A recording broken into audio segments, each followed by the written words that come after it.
go get them again.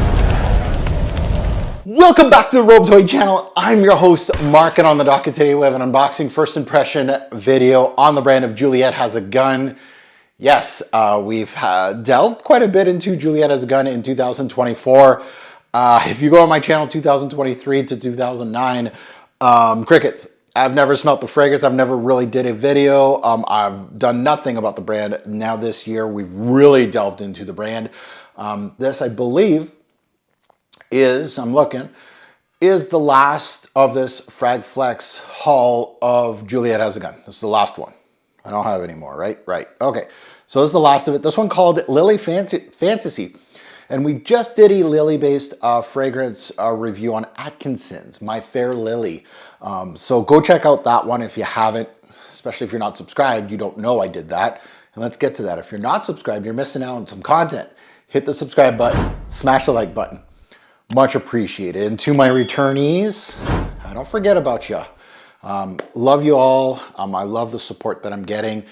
Definitely with this Fragflex haul, I understand that it's very much daily, which is a lot of hard work for me.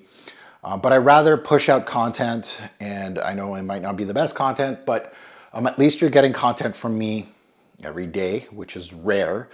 And it's on different scents, and it's content also for me. I am decanting these, but it gives me a little 10-minute window with the fragrance by itself instead of just really going like a robot, spraying it, decanting, getting rid of it. This gives me some time, some personal time with these scents, and see which ones I want to discover again, that I want to buy full bottles. Personally for me, ones that I feel like could be new brands to me, things like that. If I'm decanting 20 in a day, 30 in a day, it kind of gets muddled. So anyway, Juliette Has a Gun.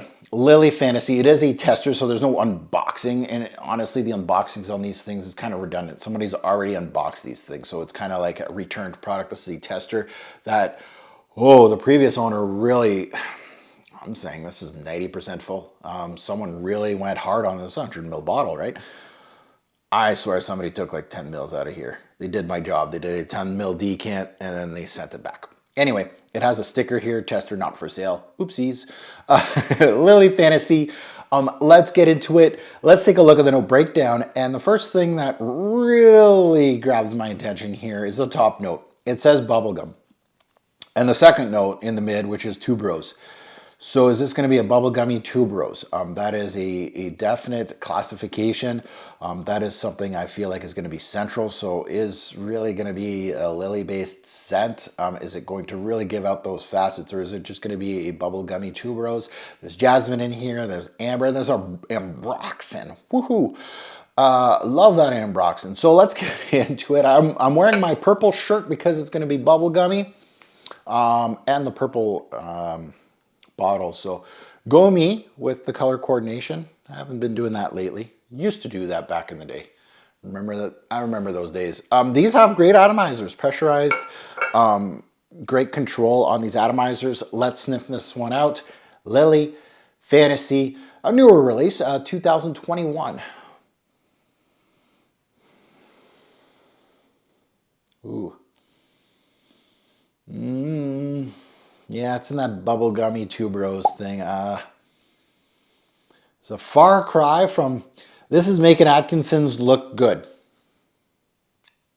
Yeah, for Lili, yeah, this is a far cry from My Fair Lili from Atkinson's, which I just unboxed from Atkinson's, and it was more of a realistic thing going on. This is tuberose heavy.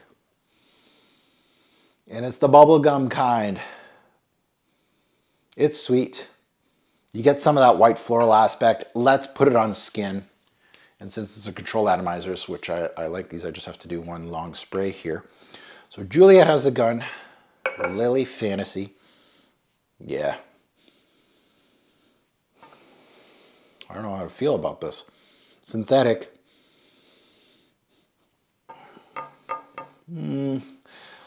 It's sweet. You get some of that white floral aspect. It's synthetic though. They list AMBROXAN, but Setalox, which is more ambery with its woody character, would make more sense here. Both. Yeah. Man, I don't know about this one. It's musky as well. So, and again, like I try, when no breakdowns have AMBROXAN in them, I really try to scrub that from my memory and kind of go, okay, let's try to, and it's not, well, yeah, it's not hitting it for me.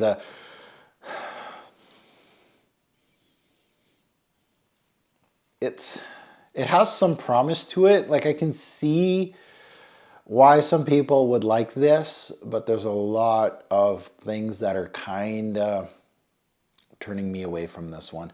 The bubblegum almost has like a powdered bubblegum square instead of the childish Hubba Bubba. It kind of has a little bit of it has that air to it. I don't know if that's a good thing. Less childish, I guess. And the bubble gum, I don't know if it's the bottle. I don't know if it's because I'm wearing the purple shirt. And I know that TUBEROSE, when it's bubble gummy, it has a grapey scent profile, but it's giving me that little grapey one. It's not the pink bubble gum that you come to expect. It's a little almost like that purple bubble gum with a little bit of that white powder on top of the square bubble gum. That's where I don't know, maybe it's that, but TUBEROSE does do that little trick at times when it goes bubblegummy, and it is here. I don't know if that's a good thing.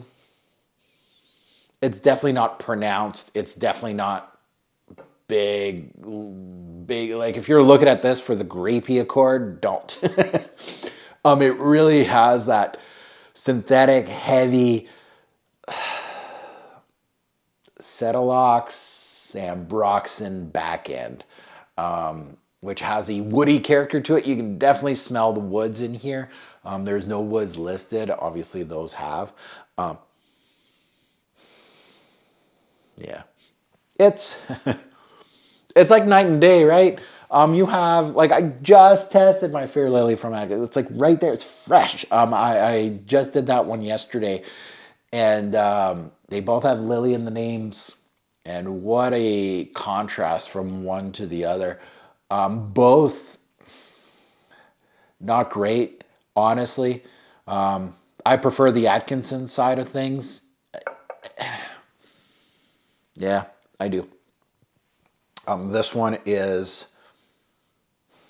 and I totally understand the bubblegummy TUBEROSE, and you can have a good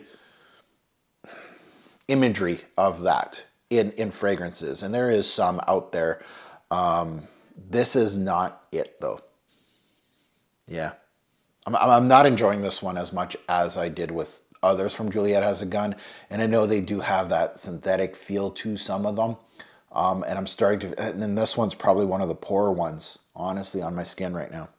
It's not doing well for me personally, for my taste.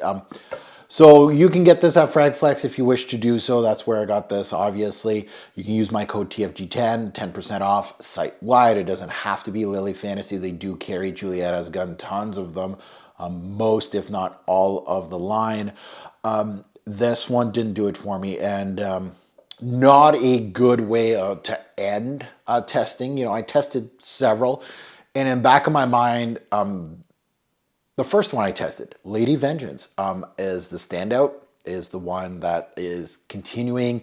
I can't even name the other ones that I've tested because they're kind of out of sight, out of mind, but that one did leave a mark on me as far as the brand goes. It was really well done, well constructed. It's nothing crazy, but it was an MFK, you know, a Francis K rose that was well done. I mean, it was really, it showed, I don't know, it showed that the brand had potential.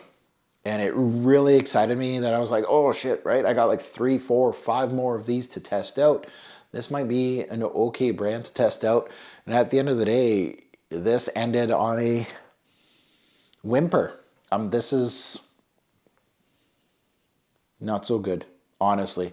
So Lili Fantasy, now that you heard my take, I'd love to see yours in the comments below. And again, you don't have to co-sign me. And you don't have to defend. If this is your best fragrance, you can say it. You don't have to defend it and saying that I know nothing. You know, don't trust this guy. Don't listen to this guy. Of course, listen to your own nose. However, I really like comments of, you know what, you know, I really like this one. It's been my signature for 2-3 years. I like this and this, these facets. If you're testing it out, go sample it and try to see if you like that kind of stuff. Those kind of constructive comments I absolutely love. But yeah, Lili Fantasy is a fantasy note. It's not, there's a floral aspect, but oh man, you're gonna have to close your eyes and go, is it there? I don't know. I don't think so. It's a tuberose. But yeah, Lili Fantasy. Can't do it. As always, a great pour fragrance will make a lasting impression. Choose your Lili-based fragrance wisely. Definitely here. I don't know about it. Have a good one, YouTube. See you in the next one.